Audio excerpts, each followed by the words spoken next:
नमस्कार. मी मनीषा कुलकर्णी. माझ्या आदर्श पंक्ती या यूट्यूब चॅनलवर मी आपल्याबरोबर काही वाचलेलं, काही कुठं ऐकलेलं, कुठलं तरी लिखाण हे जसं शेअर करत असते, तसंच परवा एक लेख लिहायचा होता. ज्यावेळेला 22 जानेवारीला आपल्या राम मंदिराचं उद्घाटन झालं, त्याच्यानंतर माझ्या मनातला राम हा कसा आहे, प्रत्येकाच्या मनातला राम कसा आहे याच्याबद्दल थोडंसं लिखाण करायचं होतं. ते मी माझ्या मनातला राम कसा आहे याच्याबद्दल लिखाण जे केलं ते मी आपल्याबरोबर शेअर करू इच्छिते. हा लेख मी आपल्याला वाचून दाखवत आहे म्हणून. जय श्रीराम. राम राम नुसतंच एवढं म्हटलं तर किती माया, प्रेम, आपुलकी वाटते बघा. डोळे मिटवून एकदा राम हाक मारून पहा. राम साक्षात समोर असल्याचा भास होतो.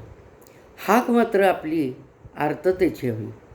जसं जय श्रीकृष्ण असं म्हणण्यापेक्षा कान्हा कान्हा असं म्हणलं तर त्याच्यामध्ये किती प्रेम वाटतं आणि किती माया वाटते, किती गोड वाटतं. आपल्या कानालाही किती कान्हा जय श्रीकृष्णपेक्षा कान्हा म्हणलेलं किती गोड वाटतं. दोघेही भगवान आहेत म्हणून त्यांना जय श्रीकृष्ण आणि जय श्रीराम म्हणायचं. पण प्रेम अनुभवायचं म्हणजे फक्त राम.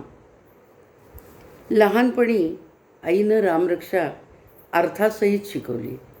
त्यामुळं तेव्हाच डोक्यात पक्कं बसलं की राम हा दशरथ राजाचा राम, कौसल्येचा राम, सुमित्रेचा राम, लक्ष्मणाचा भाऊ राम असा हा प्रत्येकाचा जो राम आहे हा आपल्या सर्व शरीराच्या अवयवांचे रक्षण करता आहे.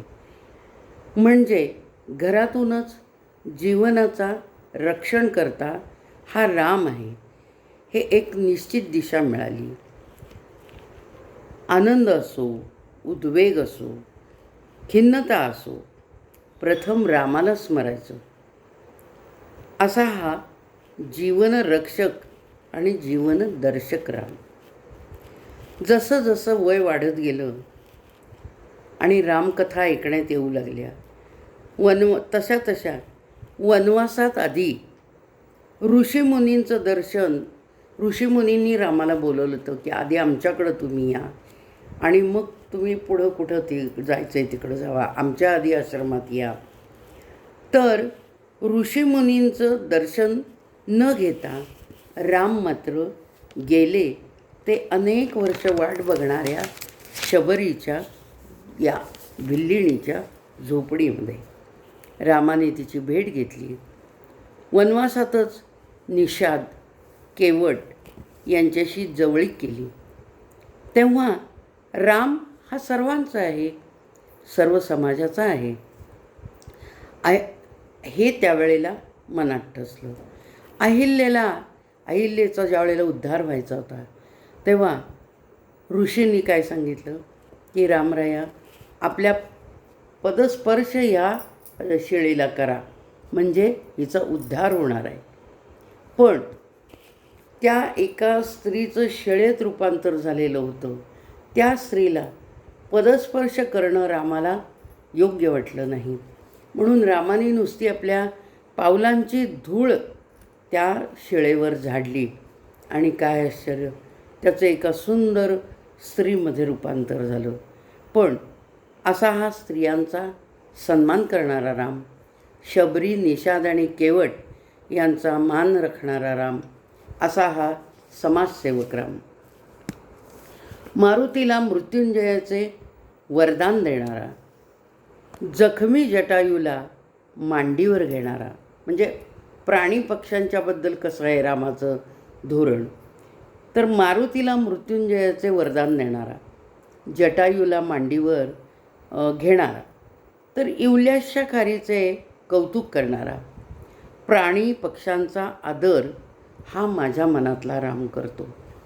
असा हा कोमल मनाचा राम तितक्याच कठोरतेनं राजधर्मही पाळताना दिसतो. हेही वाचले. आपणही आपल्या जीवन संघर्षामध्ये निराश न होता कठोरतेने तोंड दिले पाहिजे, हे रामकथा शिकवते.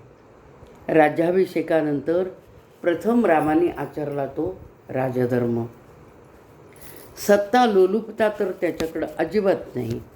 ज्या वेळेला रावणाचा वध झाला त्यानंतर श्रीलंकेचं राज्य लक्ष्मणाला द्या अशी चर्चा चालली होती.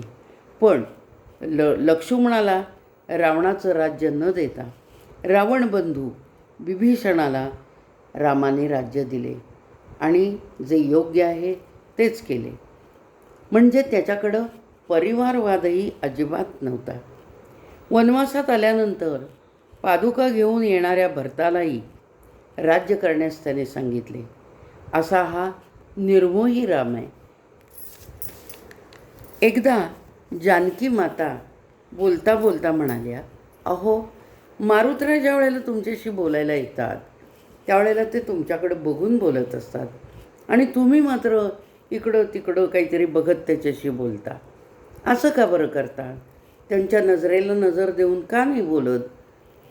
त्यावर राम म्हणाले, सीते, अगं मी त्याचा किती कर्जदार आहे आणि ते न फिटणारे कर्ज आहे.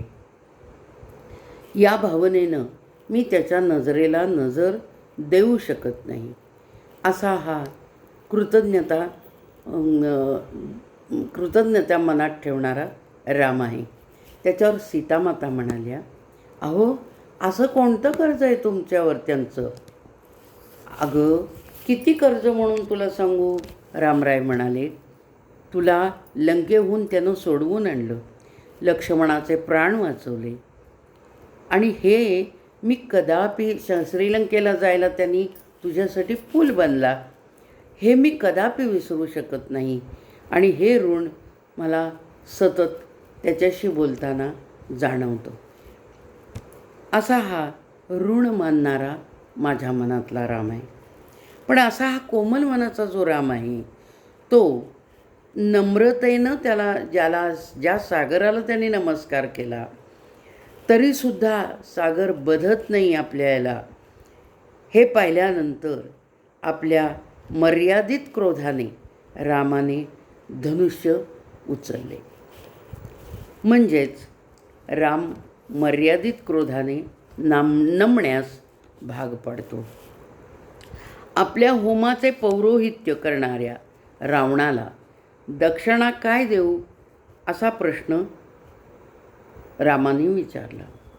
ज्यावेळेला रामाने यज्ञ केला त्यावेळेला हरी आणि हर यांचा पूजक असणारा ब्राह्मण यज्ञासाठी पाहिजे होता, पौरोहित्य करायला, आणि असा एकच ब्राह्मण होता आणि तो म्हणजे रावण. म्हणून त्यांनी रावणाला निरोप पाठवला की आपण माझ्या यज्ञाचं पौरोहित्य करायला या अशी विनंती केली. रावणानेही ती तितक्याच मोठ्या मनाने मान्य केली आणि होमासाठी पौरोहित्य करायला रावण आला. त्यावेळेला रामाने विचारलं, होम झाला, आता दक्षिणा काय द्यायची? त्यावर रावणाने सांगितलं, नको नको, मला दक्षिणा नको आहे. पण रामराय म्हणाले, अहो, दक्षिणा दिल्याशिवाय होमाची पूर्तता कशी होणार? तेव्हा तुम्हाला दक्षिणा घेणं भाग आहे. रावणानेही तशीच दक्षिणा मागितली. काय मागितली? तर रामानेही ती तितक्याच मोठ्या मनाने मान्य केली. दक्षिणा अशी होती की रावणाने मागितले, माझ्या अंत्यसमयी तुम्ही राम आणि लक्ष्मण या दोघांनी माझ्यासमोर हजर राहिलं पाहिजे, हीच मला होमाची दक्षिणा म्हणून द्या. आयुष्यभर शत्रुत्वाने एकमेकाशी लढलेल्या रावणाने रामाचे पौरोहित्य मान्य केले आणि रामानेही त्याला दक्षिणा देण्याचे मान्य केले. असा हा राम. त्याच्या रामकथेतून अनेक पैलू पाहिल्यानंतर मातापितांचा आज्ञाधारक राम, पत्नीचा सन्मान करणारा राम, साऱ्या समाजास मिसळणारा, भेदभाव न करता सर्वावर सारखेच प्रेम करणारा राम, बंधुप्रेम करणारा राम, प्राण्यांवर दया करणारा राम, असा हा राम प्रत्येकामध्ये आहे असे मी मानते. जीवन संघर्षात तोंड देताना जे सुखदायक क्षण आहेत तेही रामच आहेत. जे सुखदायक क्षण आपल्याला मिळतात ते म्हणजे राम आहे. आपल्या प्रत्येकात राम, प्रत्येक व्यक्तीच्या मनातला राम हा आत्माराम.